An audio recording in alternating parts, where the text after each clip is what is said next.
शिव पुराण की महाकथा के इस अध्याय में आप सुनेंगे त्र्यंबकेश्वर ज्योतिर्लिंग तथा गौतमी गंगा के प्रादुर्भाव का आख्यान। यदि कहानी कथा अच्छी लगे, हृदय को छू जाए तो मेरे चैनल को सब्सक्राइब कर लेना, बेल आइकन ज़रूर प्रेस कर लेना, जिससे मेरे नए नए वीडियोज आपके चैनल पे मिल जाएं। सूत जी बोले, हे द्विजो, उस समय स्त्री सहित गौतम के द्वारा इस प्रकार प्रायश्चित करने पर शिव जी प्रसन्न होकर पार्वती जी तथा अपने गणों के साथ प्रकट हो गए। इसके बाद प्रसन्न हुए कृपानिधि शिव जी ने कहा, हे महामुने, मैं आपकी उत्तम भक्ति से अत्यंत प्रसन्न हूँ, आप वर मांगिए। तब महात्मा शिव के उस सुंदर रूप को देखकर शंकर जी को प्रणाम कर प्रसन्न हो गौतम ऋषि उनकी भक्तिपूर्वक स्तुति करने लगे। बहुत प्रकार से स्तुति करके एवं शिव को प्रणाम कर कर हाथ जोड़कर महर्षि गौतम स्थित हो गए और कहने लगे, हे देव, आप मुझे पाप रहित करें। सूत जी बोले, उन महात्मा गौतम का यह वचन सुनकर शिव जी ने अत्यंत प्रसन्न हो यह वचन कहा। शिव जी बोले, हे मुने, आप सदा धन्य हैं, कृतकृत्य हैं तथा निष्पाप हैं। इन दुष्टात्मा पापी ऋषियों ने निश्चय ही आपके साथ छल किया है। जब आपके दर्शन मात्र से लोग निष्पाप हो जाते हैं, तब मेरी भक्ति में निरत रहने वाले आप किस प्रकार पापी हो सकते हैं।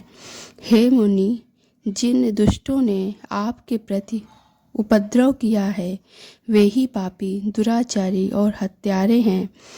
इनके दर्शन से दूसरे लोग पापी हो जाएंगे। ये लोग कृतज्ञ हैं, इनका कोई प्रायश्चित नहीं है। सूत जी बोले, हे विप्रो, ऐसा कहकर सज्जनों को सुख देने वाले तथा असज्जनों को दंड देने वाले शिव जी उनसे ऋषियों के बहुत से दुष्चरित्र का वर्णन किया।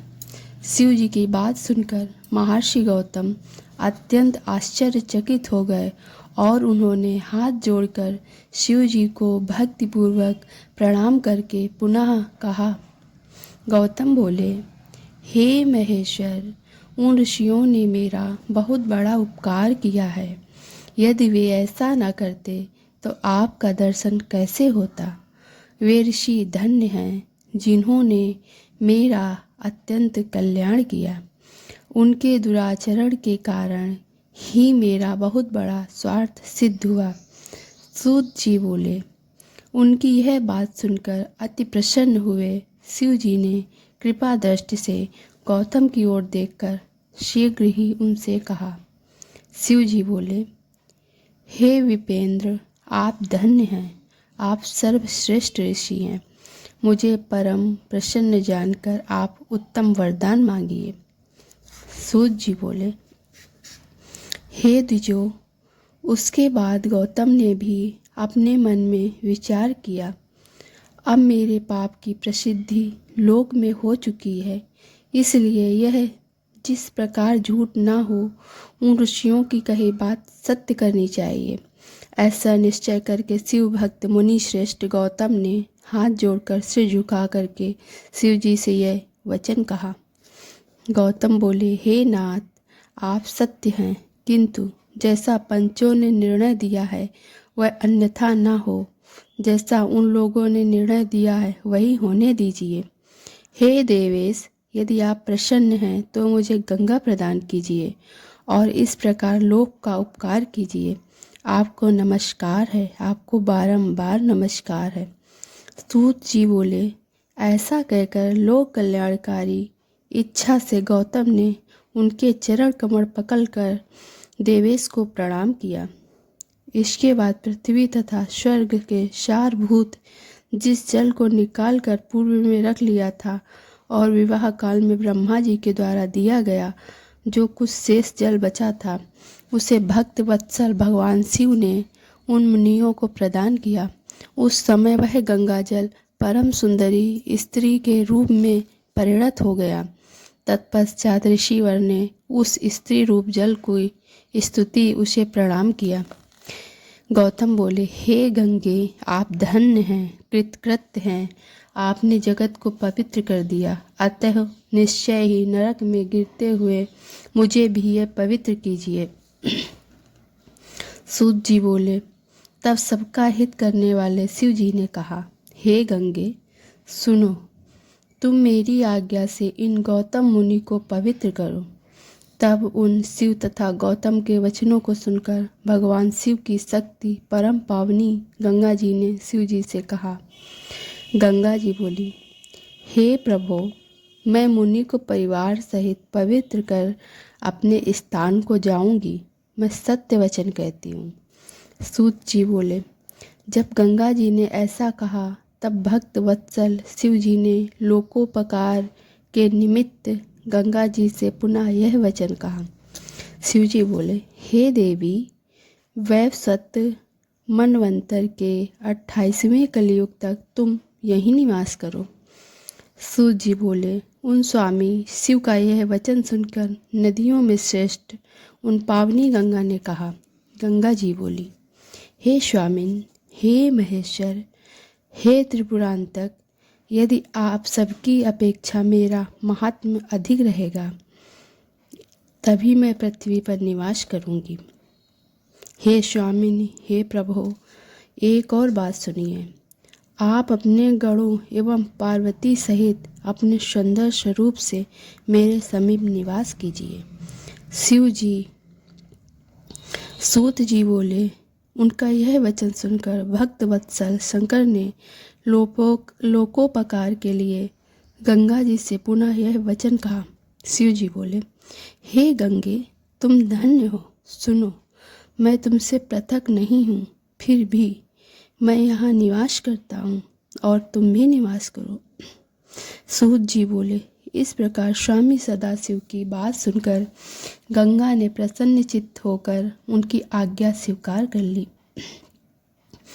इसी बीच देवता, प्राचीन ऋषि, पितर, अनेक सुंदर तीर्थ एवं विविध क्षेत्र सभी ने वहां आकर गौतम, गंगा तथा गिरीश की जय जयकार करते हुए आदरपूर्वक उनका पूजन किया। इसके बाद ब्रह्मा, विष्णु आदि उन सभी देवताओं ने हाथ जोड़कर सिर झुका करके प्रसन्नतापूर्वक उनकी स्तुति की। उस समय उन देवताओं पर प्रसन्न हुई गंगा जी तथा शिव जी ने कहा, हे सुरश्रेष्ठों, आप लोग वर मांगिए। आप लोगों का हित करने की इच्छा से हम दोनों उसे प्रदान करेंगे। देवता बोले, हे देवेश, यदि आप प्रसन्न हैं तो हे गंगे, यदि आप भी प्रसन्न हैं तो हम लोगों के साथ तथा मनुष्यों के हित के लिए कृपा पूर्वक यहीं निवास करें। गंगा जी बोली, हे देवताओं, तुम लोग स्वयं ही लोकोपकार के निमित्त यहाँ निवास क्यों नहीं करते? मैं तो गौतम को पवित्र कर जहाँ से आई हूँ वहीं चली जाऊँगी। आप लोगों में मेरा वैशिष्ट्य किस प्रकार जाना जा सके, यदि इसे प्रमाणित करो तब मैं निश्चित ही यहाँ निवास कर सकती हूँ। सभी देवगण बोले, जब सबके परम सुहृदय बृहस्पति सिंहराज पर स्थित रहेंगे तब हम सभी लोग आपके समीप आएंगे, इसमें संशय नहीं है।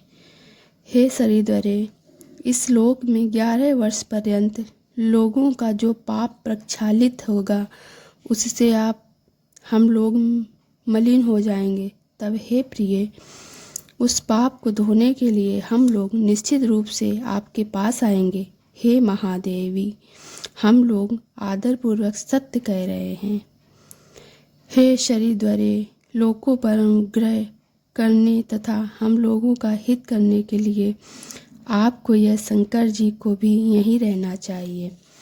जब तक बृहस्पति सिंह राज पर रहेंगे तब तक हम लोग भी यहाँ निवास करेंगे और तीनों समय आपके जल में स्नान करके तथा शिव जी का दर्शन करके अपने पूर्ण पापों से मुक्त होंगे और पुनः आपकी आज्ञा से अपने अपने स्थान को चले जाएंगे, इसमें संदेह नहीं है।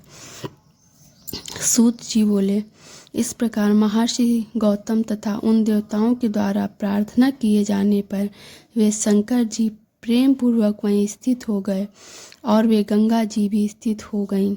वहाँ पर वे गंगा जी गौतमी नाम से प्रसिद्ध हुई तथा वह शिवलिंग त्रयंबक नाम से विश्व में विख्यात हुआ, जो महापात का भी नाश करने वाला है। उस दिन से लेकर जब जब बृहस्पति सिंह राशि पर आते हैं, तब सभी देवता, तीर्थ तथा क्षेत्र यहाँ आते हैं। पुष्कर आदि समस्त सरोवर, गंगा आदि सभी नदियाँ एवं विष्णु आदि देवगण गौतमी तट पर निवास करते हैं। ये जब तक वहाँ रहते हैं तब तक अपने स्थान पर उनके सेवन का फल प्राप्त नहीं होता, और जब वे अपने अपने स्थान पर चले जाते हैं तभी उनकी उपासना का फल प्राप्त होता है। ये त्रयंबक नाम से प्रसिद्ध ज्योतिर्लिंग गौतमी के तट पर स्थित है और महान पापों का नाश करने वाला है। जो इस त्रयंबकेश्वर नामक ज्योतिर्लिंग का भक्ति पूर्वक दर्शन, पूजन, प्रणाम एवं स्तवन करता है, वह सभी प्रकार के पापों से मुक्त हो जाता है। गौतम के द्वारा पूजित ये त्रयंबक नामक ज्योतिर्लिंग इस लोक में संपूर्ण कामनाओं को देने वाला तथा परलोक में उत्तम मुक्ति प्रदान करने वाला है। हे मुनीश्वरों, जो आप लोगों ने मुझसे पूछा था उसे मैंने कह दिया। अब आप लोग और क्या सुनना चाहते हैं उसे मैं कहूँगा, इसमें संदेह नहीं है।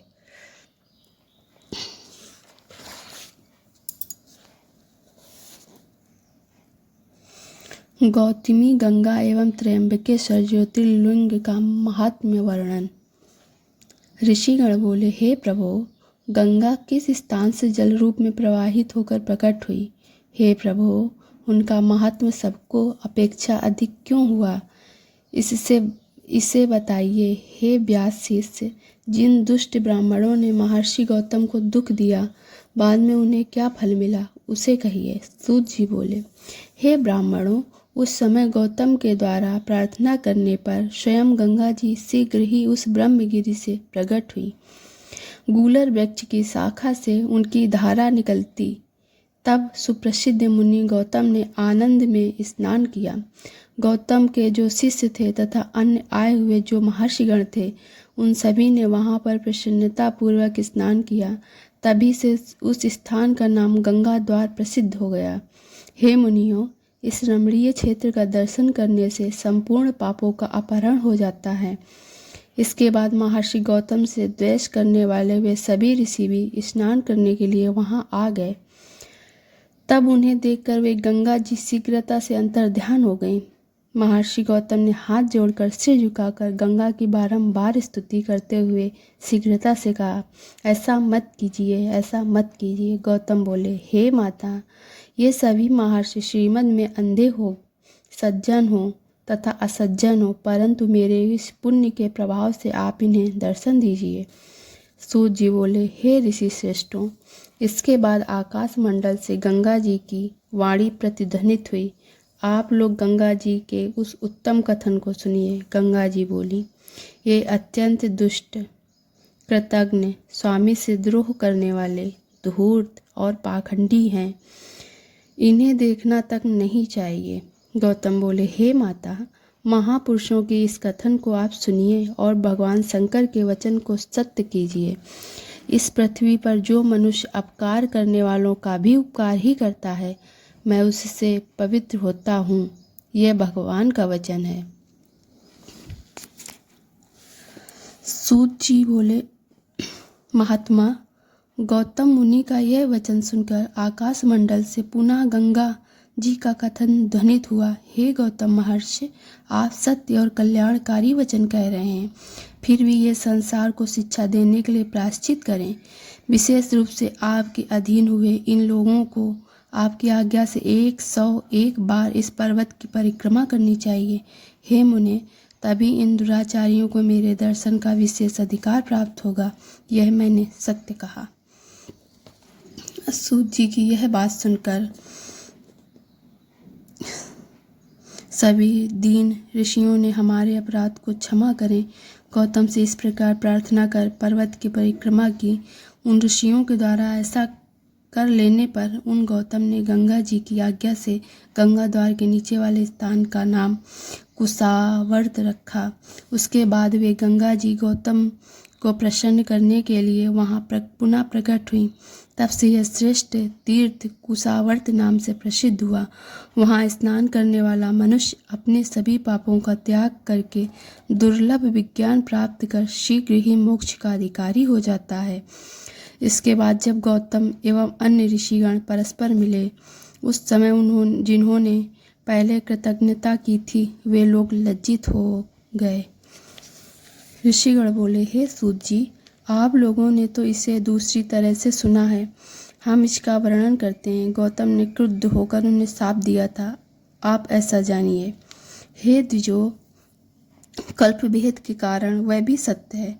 हे सुब्रतो, मैं उस कथा का भी विशेष रूप से वर्णन करता हूँ। गौतम ने उन ऋषियों को दुर्भिक्ष से पीड़ित देखकर महात्मा वरुण को उद्देश्य कर बहुत बड़ा तप किया।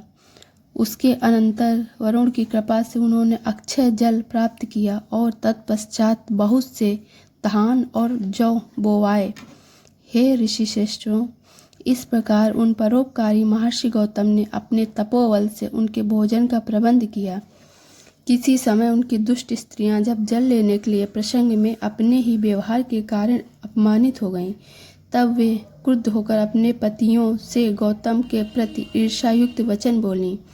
तब दुष्ट बुद्धि वाले तथा कुटिल अंतःकरण वाले उन ब्राह्मणों ने एक कृत्रिम गाय बनाकर उनकी फसल को चरने के लिए छोड़ दिया। तब गौतम ने अपनी फसल को खाने में आसक्त उस गाय को देखकर उसे धीरे से हटाते हुए एक तिनके से मारा। हे विप्रो, वह गाय तिनके के स्पर्श मात्र से भूमि पर गिर पड़ी और होनहारवश क्षण भर में मर गई।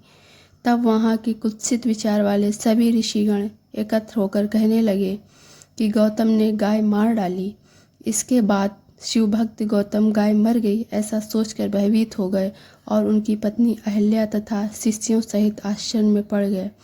उसके पश्चात उस कृत्रिम गाय के विषय में जानकर वह गौतम कुपित हो उठे और मुनि श्रेष्ठ गौतम ने उन सभी ऋषियों को श्राप दे दिया। यदि ये शिव पुराण की कथा आपको अच्छी लगी हो तो प्लीज़ मेरे चैनल को सब्सक्राइब करें और कथा को लाइक करें, वीडियो को लाइक करें और शेयर करें।